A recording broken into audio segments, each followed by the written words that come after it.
இந்த நாள் ஆசிர்வதிக்கப்பட்ட நாளாகட்டும். மத்தேயு 5:9 சமாதானம் பண்ணுகிறவர்கள் பாக்கியவான்கள், அவர்கள் தேவனுடைய புத்திரர் எண்ணப்படுவார்கள்.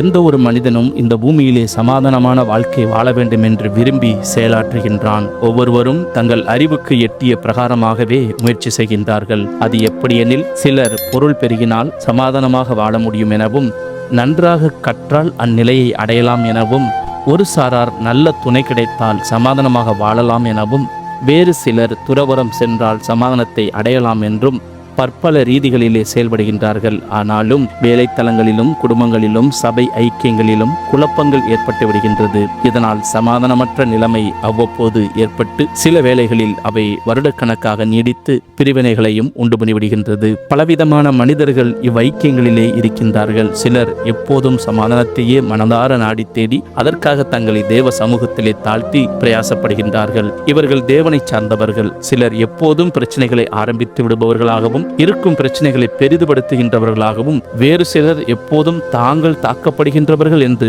நொந்து கொள்கின்றவர்களாகவும் இருக்கின்றார்கள். இன்னும் ஒரு சாரார் நமக்கேன் வீண் பிரச்சனை என்று ஓடும் புளியம் பழமும் போல இருந்து விடுகின்றார்கள். இன்று மனதார உங்களை ஆராய்ந்து பாருங்கள். ஒரு பிரச்சனை உருவாகும் போது உண்மையாக நீங்கள் எந்த கட்சியில் இருக்கின்றீர்கள்? உங்கள் உண்மை நிலையை தேவனிடம் அறிக்கையிட்டால் அவர் உங்களை தன் புத்திரராக மன்றாடுகிறவராய் இருக்கின்றார். அன்புள்ள தகப்பனே, நீரே சமாதான காரணர். இன்றிலிருந்து சமாதானத்திற்காக பிரயாசப்படும் உம்முடைய மகனாக மகளாக எங்களை ஒப்புக்கொடுக்கிறோம். ஆமேன்.